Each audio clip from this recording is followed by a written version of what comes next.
audacity to think they could be a goddamn leader. Like, if you dumb on foreign policy, okay, I was too, motherfucker. At one point, I had no idea what the hell was going on in Israel-Palestine. At one point. But I didn't, during that point, I was like, I want to be the leader. I want to run for president. I think I know a lot. There's some people that, like, they always ask me to do shit. Like, I saw Rome put a tweet, and a lot of people was tagging me about me being Dr. Cornel West press secretary. I'm like, man, like, no, I don't think I'm that qualified. Like, that's a natural, humble humility that the working class people have. Meanwhile, Marianne Williamson don't know a goddamn thing about a goddamn thing, but she want to be leader. She want to be leader. That's what's so crazy about all these people holding up Marianne Williamson as if this is going all the way back to Crystal with her. If you're serious about power, how are you serious about power when this is what you're putting forward as a serious political project? Like, how dare you call anyone else's project unserious when this is what you're trying to foist on people? She couldn't even win for Congress in California, and she's running for president. What happened to all you people talking about how unqualified Donald Trump was? She's qualified? In what way is she qualified? All the people who pushed Marianne Williamson lost all their credibility. I don't take none of them seriously anymore. And there's so many people that expose themselves. They came out first, and now they got to do this weird thing. Like, yeah, I think that's Dr. Cornel West kind of better. Like, you got to see many people do this. Came out front, yeah. And we called out Marianne Williamson a long time ago for being trash. Bree had the nerve on this podcast to question us when I said that she was horrible on foreign policy. She was like, "What? I know Marianne."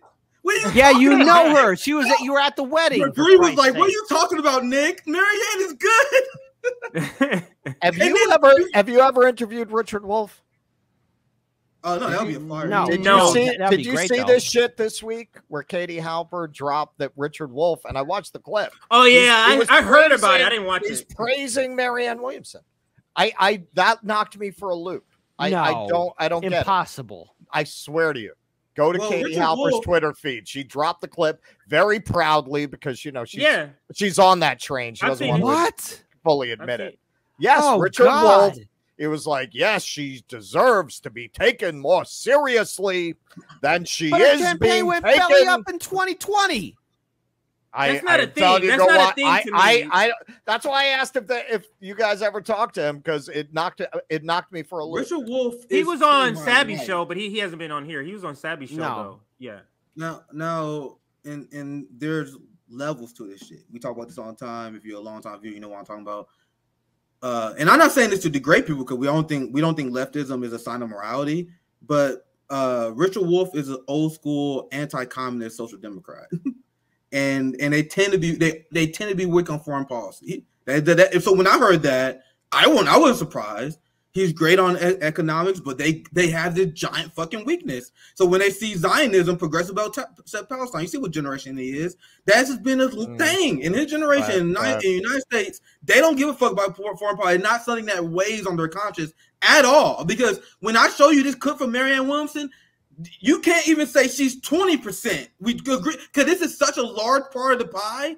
Funding Nazis? You for funding Nazis. You for increasing the military-industrial complex profits. Nigga, you cannot be farther away from me on politics if this is your foreign policy position. But Richard Wolff and all social democrats is like, come on, man. Empire, we can't do it. To me, when you're part of the disenfranchised community like we are, when you're brutalized by the police, when you're part of the people who are brutalized by the violence of our system, instead of just suffering over economic problems, because that was a lot of social democrats, a lot of even suburban people, they have medical debt, they struggle with mortgages. But when you actually the victim of police violence, like we talking about policing, when you see what happened in Israel, Palestine, and that black people, we see the connection between that, that's a giant fucking thing. Because we are the victim of authoritarianism. They are not. Richard Wolff is not going to be a victim of U.S. empire. He's not going to be a victim of the police state. So that's why he had good analysis over economics.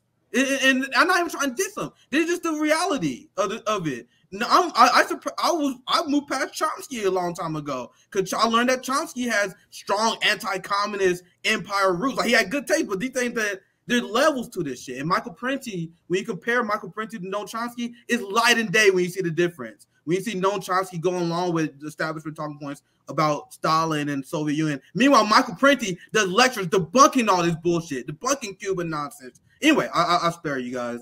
But I want to get to this video clip. We got on Richard Wolff, but I want to. Well, Chomsky's new book is coming out. It's called My Dinner with Pedophiles. And to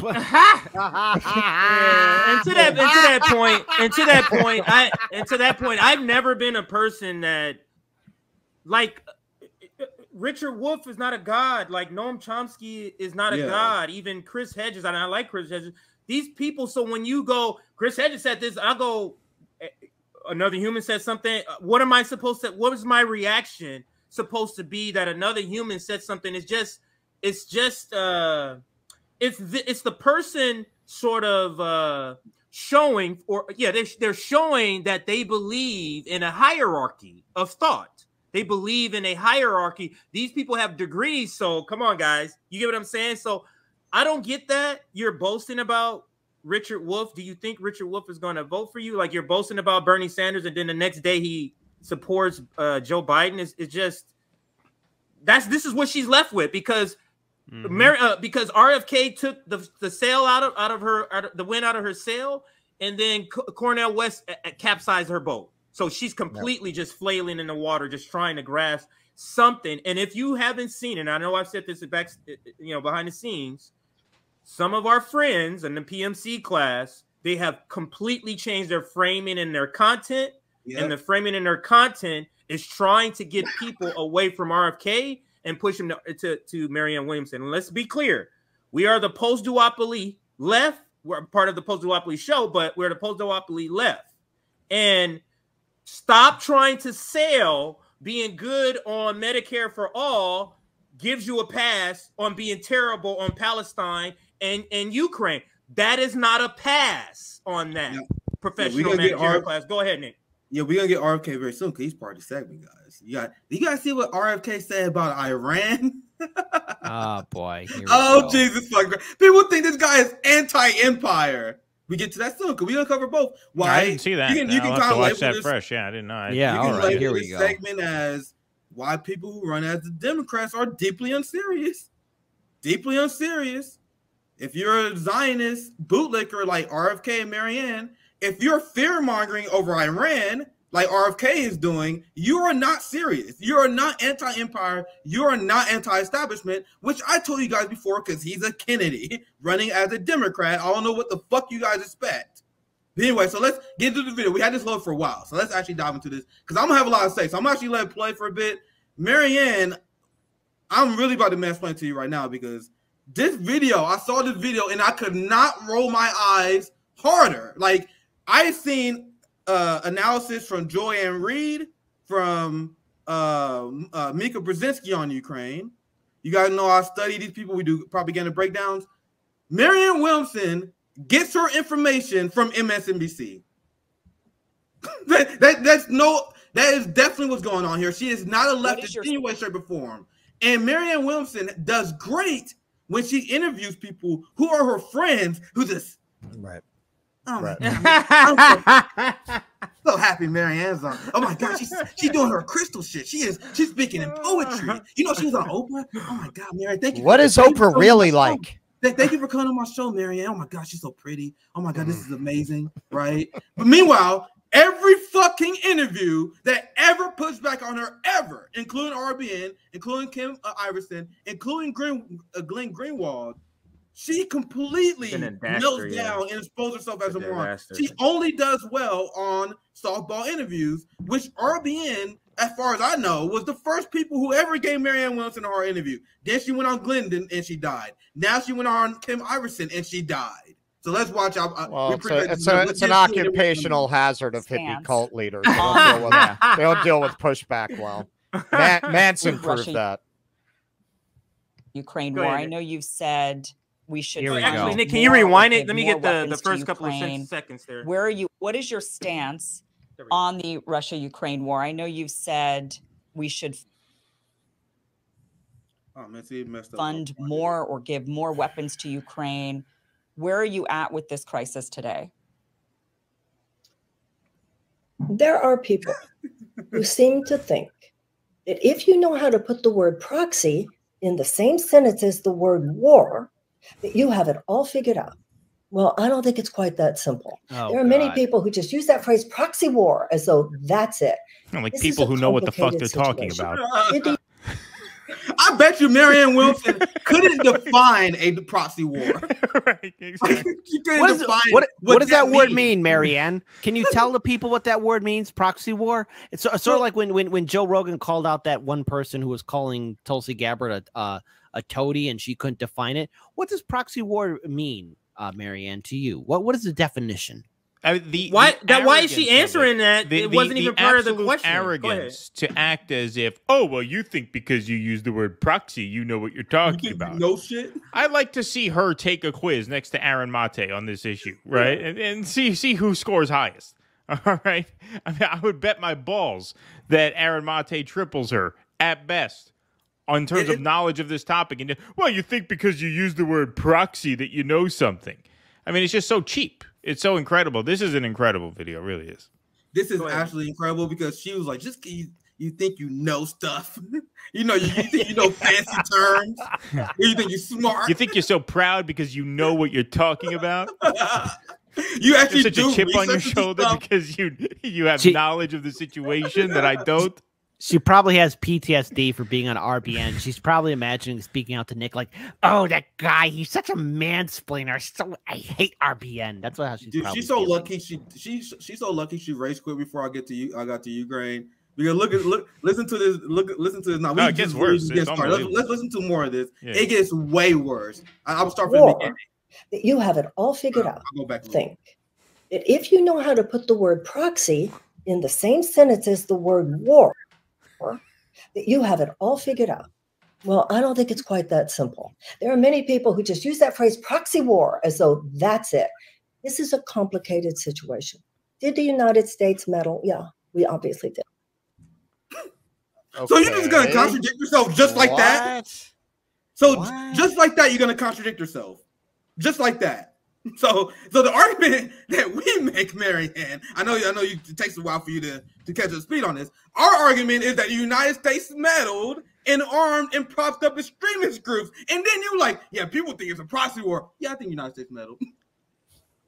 You are a moron. Like I can't. Hypocrite. I don't have anything to say. How can you contradict yourself that fast? That fast. Now, and I'm gonna continue the video. This reminds me of Jordan Chariton. When Jordan Chariton started attacking Max Blumenthal and Jimmy Dore and others as Russian plants, and then in that same interview, like, yeah, foreign policy not my thing.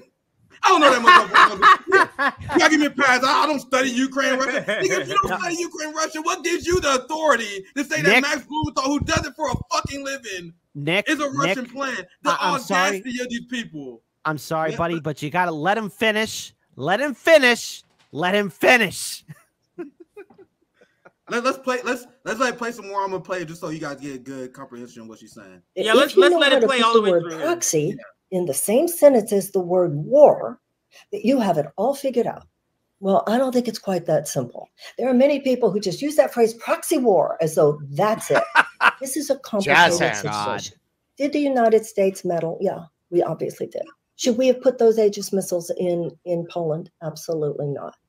But a lot of that conversation on the left in America today leaves out any sense of agency for the Ukrainians, for the Latvians, for the Estonians, for the Lithuanians. Look at what Finland is doing now. Finland was neutral for decades and has now joined NATO. Oh my God. I do not buy the picture that Ukrainians aren't people. They're somehow cardboard cutouts, and they have simply done what we told them to do. This is not the United States removing Mossadegh and putting in the Shah of Iran. I don't believe that that's what 2014 was.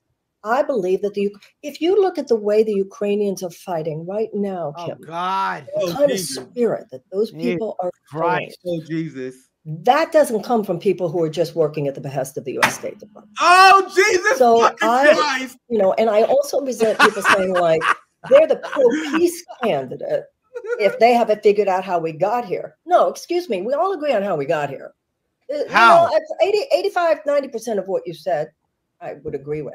The point is, what are you going to do now? If somebody says, okay, we're going to completely withdraw any support right now, last thing that would happen there is peace. It would be such a crushing war and a destruction of Ukraine. There has to be a diplomatic solution. Denmark, for instance, has now offered to do a summit.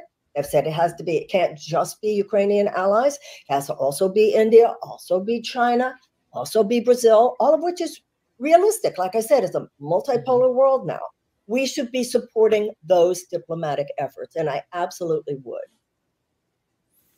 And that's how you know that she is for total war and the ongoing funding for this war that could potentially lead to World War III.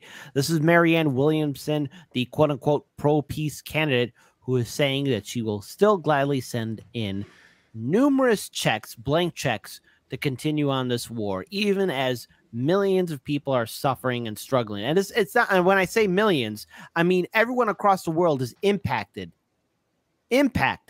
by this war ongoing. I mean, here in the United States, we're seeing inflation. Here in the United States, we're seeing our money. And a lot of that is profiteering. Yeah, of course, it's war profiteering. But we're seeing our money go to Ukraine, whereas where's the check for our communities that are being torn apart, our infrastructure that's being our infrastructure that's breaking as we see it firsthand, trains derailments, and so much more. Small businesses being shut down. Marianne Williamson, you're supposed to be the fighter for us. You're the Bernie Sanders 2.0. All I'm seeing is, again, someone who's going to sheepdog people into the DNC, and I'm more than happy to vote against the Democratic Party, especially as we get closer to the election cycle. I hope I'm vilified. I hope I'm hated by Vote Blue no matter who and the liberals, and I embrace it because I know that no matter what they say, I know they're goddamn liars. Every single one of them. There's so much there. Like, I struggle so hard to let it play all the way through. Like, he had no idea what she was talking about. So let's break this down. So for one, she said we need a negotiated segment. And then she said, we stop arming Ukrainians. That would be such a devastating defeat. You guys heard that part? So what Marianne Williamson is advocating is bombing for peace. Well, what next? Is she gonna do a speech talking about how ignorance is strength? Freedom and slavery. Her plan for Ukraine is let's continue to send them more bombs, and then that's how we're going to reach a peaceful resolution. That is the same argument you hear from Anthony Blinken and the Democratic Party, and exactly what you hear from Joe Scarborough and MSNBC, which makes zero sense. What she's advocating for, how would you advocate for a lead to peace? Because this is the point. Because she said, what we are doing, our sin is that we rob the Ukrainian people of their agency. Now, once again, this is someone who clearly has no idea what the fuck they were talking about, because they pretend, just like all the NATO left, that Ukraine is this unbelievably united country. They have one national will. They just thinking and everyone believe it, because apparently that's how countries work, right? No, what Ukraine is a massively divided country. Right. Massively divided country. The BBC did an interview in 2017, which I covered. Remember, this is before the war, where they did this segment. They're like, man, it's crazy. Why are there so many pro-Russian Ukrainians? There's so many segments pre-war. We had one pop into our show.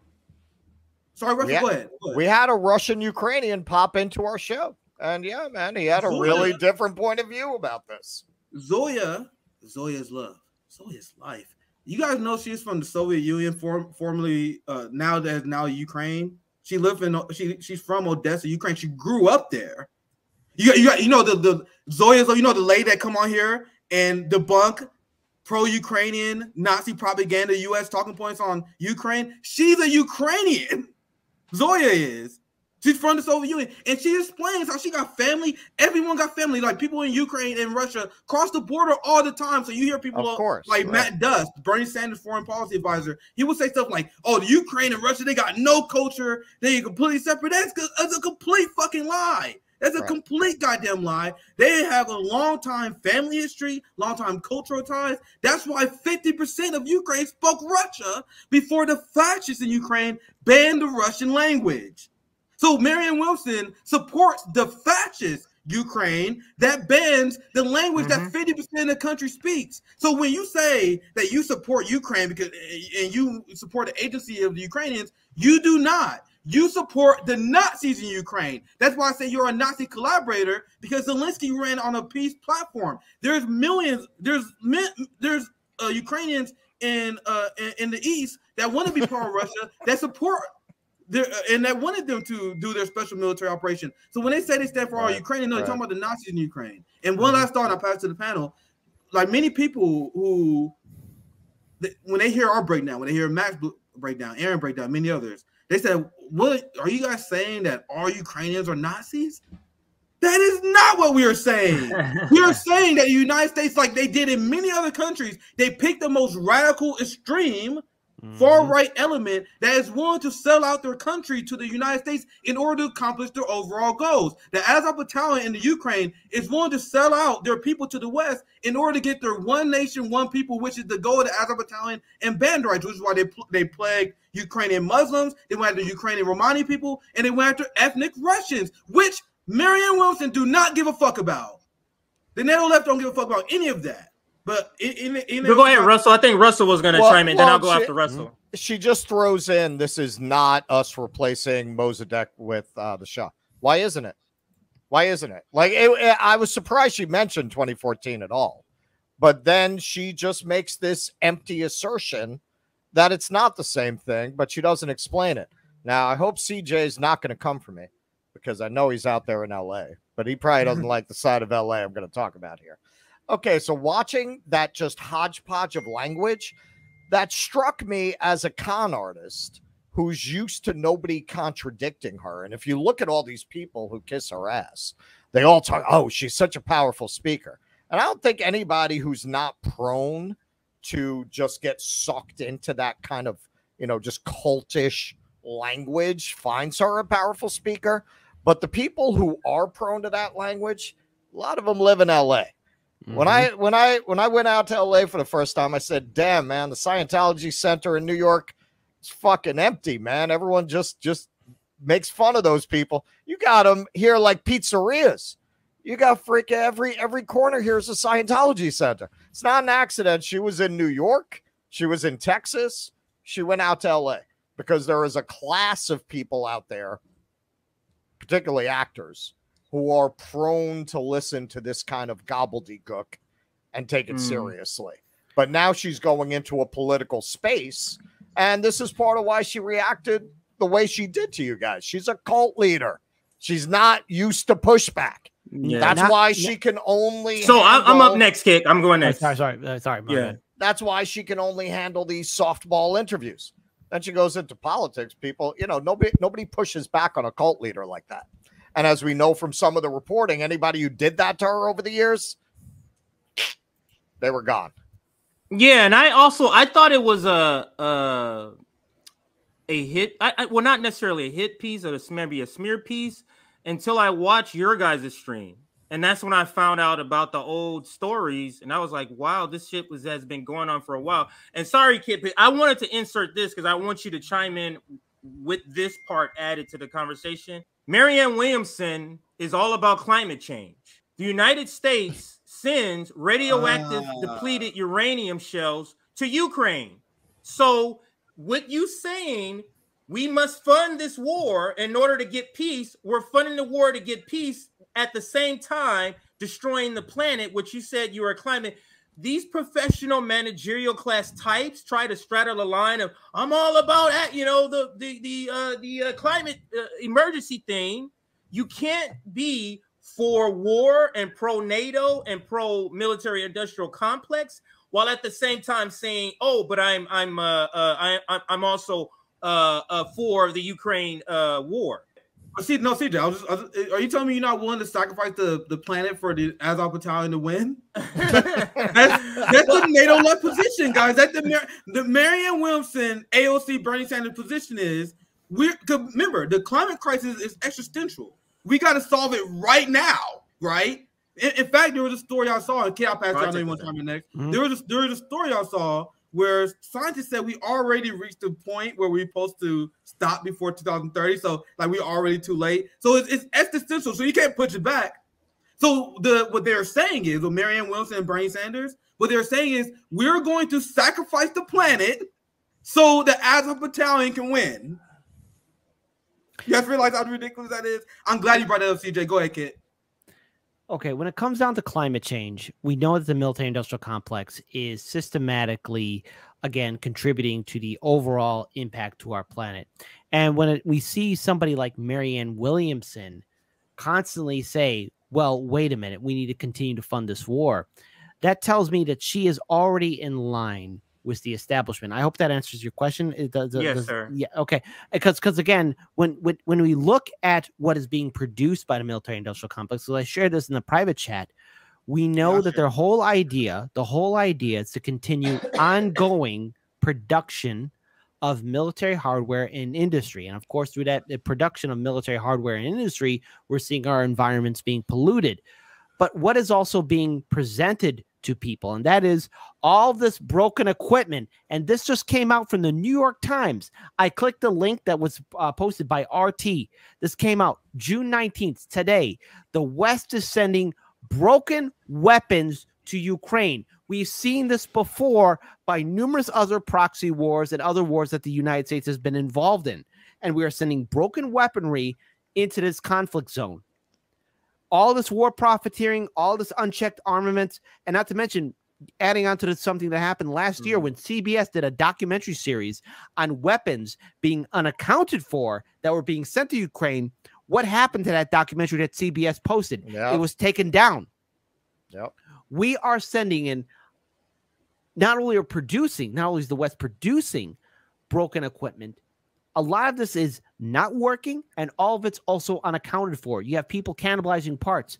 What is this war all about? It's about money. And Marianne Williamson, as a presidential candidate, says to me that she will tell her donors that, let's say in a hypothetical scenario, Biden is no longer a viable candidate. She will follow orders and continue the military-industrial complex in producing all this weaponry so that people can die on both sides, not only Russians, but Ukrainians. So anyone that's watching this video right now, this live stream right now, the whole idea of this conflict, and somebody like Marianne Williamson, she is signaling to the DNC that she will follow her orders, that she will take in money from the military-industrial complex and produce more war profiteering, because that is in her best interest. She doesn't care about facts. She doesn't want to be contradicted. She wants to be obeyed like any kind of psychopath would. I just have a couple of quick points before we move on, if it's okay. Go ahead.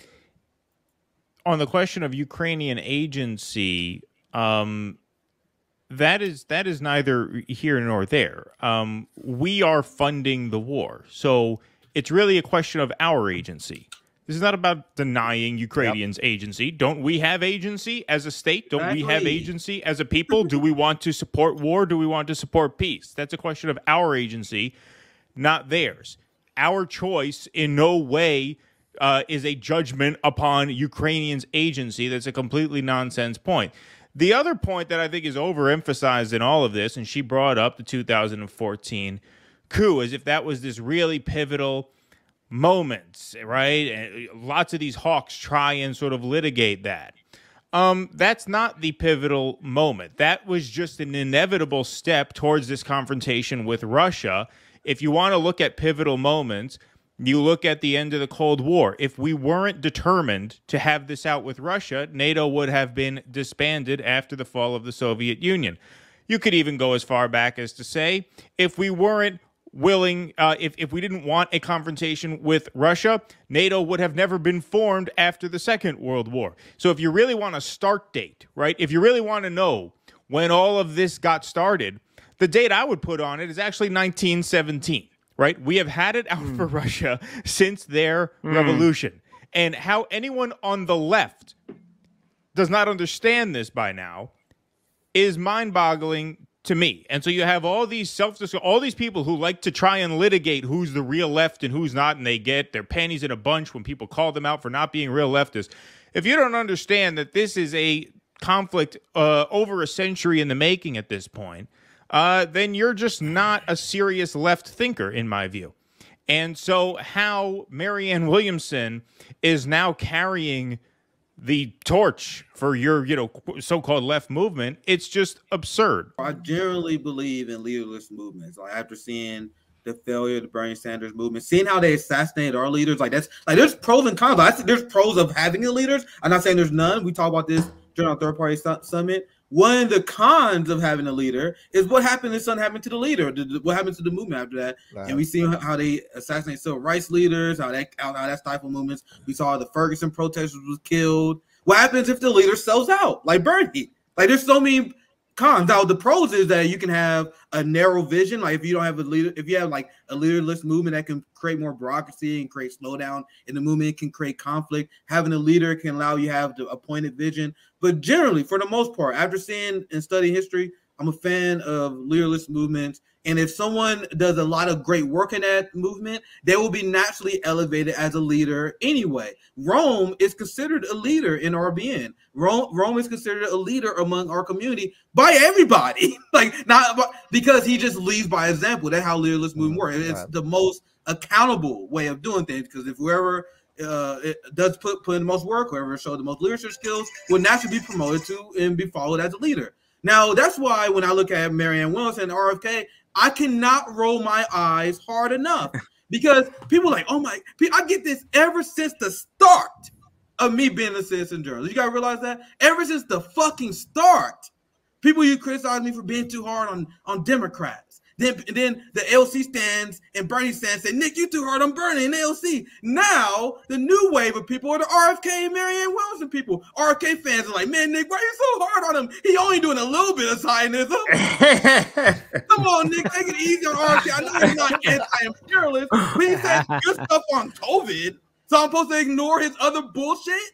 So, as you said earlier, Key, and there's some things that, like, if you're going to be a leader, you got to show unbelievable wisdom. You got to be unbelievably impressive. You got to be someone I'm like, holy shit, man, I'll follow that motherfucker. You cannot get critical issues wrong, like Israel and Palestine, and like Iran, like I'm going to show you with RFK, and me be like, oh, I'm going to follow you as a leader. Nigga, my standards are extremely high after the Bernie shit. After the Bernie shit, you got to be like Rome. I'll follow that motherfucker. Be 100% real with you guys. If Rome run for mayor, I'm like, God, all right, fuck shit, let's get this nigga a mayor. Let's get this motherfucker mayor. Like, that's the kind of guy that Rome is, because he is solid on fucking everything. Is Rome getting Israel wrong? Is Rome talking about how we got to denuclearize and escalate against Iran? Is he getting NATO wrong? Like, it's not hard if you are an intellectually curious person to get things right. These people do not get things right because they are not intellectually curious. They are used to their entire life being told they're right. RFK is a candy. You can't tell him shit. You can't tell him shit on Israel Palestine. Now, I think I'll preface this enough. Now, I saw this yesterday, and I literally couldn't believe it.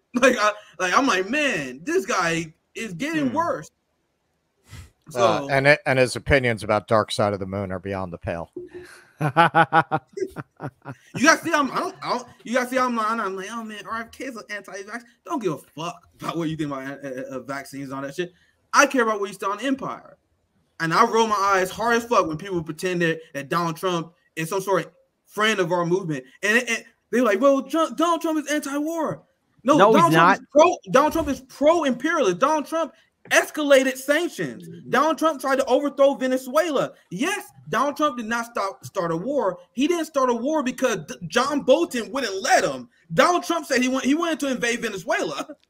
So that people, like, they think anti-war is one thing, but you guys understand, anti-war is old shit, nigga. Like, we need to be anti-empire, anti-imperialism, and RFK is not that. Now, I preface this, so let me read this. Here's RFK arguing for Joe Biden's position on Iran to ensure the security of Israel, because that's why he's running, not for you. He's running for Israel, not you. Oh boy. You got this? You think this is a fucking game? This shit is horrible what he's saying here. To ensure the security of Israel and indeed the Iranian people, Iran must not be allowed to develop nuclear weapons. This is non-negotiable. Wait, hold on. All right. So Israel, the country that bombing Syria and committing a genocide, they are allowed to have nukes, but Iran is not. You guys understand? This is standard imperialist Joe Biden, Donald Trump, Republican, Democrat position on Iran. And this is what makes this statement so ridiculous and scary. And this is why RFK is not anti-empire. He said that position is non-negotiable. So if you guys think RFK is anti-war, if you guys think he's anti-empire, I got a question for you guys. What if Iran said no? Yeah, what if Iran does that? What's in their right, and Iran said, "You guys abandoned the Iran deal. We have the right to pursue nuclear weapons," which they do because the United States put our Iran deal. So RFK's president, Iran said, "Fuck you." Then what do RFK do then? He puts sanctions. He escalates against Iran the same way Joe Biden is doing. Go ahead, guys. No, he just keeps doubling and tripling down on this shit. It's like Linda Sarsour hacked his account and is trying to make him look as bad as she can. It's unbelievable. Every chance he gets, he's looking worse and worse. I mean, it's amazing. It's amazing. Like he's clearly non-responsive to a lot of the criticism, right? He clearly feels he's got to double and triple down. That's what running as a Democrat does for you. That's what it is. You gotta see Max Blumenthal was begging him because Max Blumenthal was a supporter because of COVID takes, and then Max Blumenthal, because he cared about Israel Palestine, he saw his takes on Israel Palestine, and he was horrified. He was like, "Dude, RFK, please come on our show, please let us teach you the shit." RFK like, "Nigga, you can't tell me shit. I'm a kid." Sorry, Russell, go ahead. It's we're a primate species, and one of our weaknesses is we're prone to follow leaders. I think it is very difficult for people to wrap their heads around the idea of a leaderless movement. And I think they're also locked into a pattern. It's hard for people to break their patterns. I wrote an article about this primary called Dawn of the Dems, because in the original Dawn of the Dead, at one point, one of the characters says, "Why are they coming to the mall?" And he says, "Instinct. There's a memory. It's what they used to do." That's what this reminds me of. Wow. It's just this instinct of what they used to do at election time, get behind a candidate. Even after everything they've been through with the Bernie movement, even after everything they've seen about the DNC, you can't make a rational argument for why you're backing RFK. I mean, you know how this works. Even if you think he's the best candidate since sliced bread, he's running in the Democratic Party. You know how it works. You're like the zombies in Dawn of the Dead. You're just wandering towards the shopping mall because some part of your brain can't give that up. It's what you used to do. You know, when I was in Philly, sorry, go ahead. No, sorry, kid. Go ahead.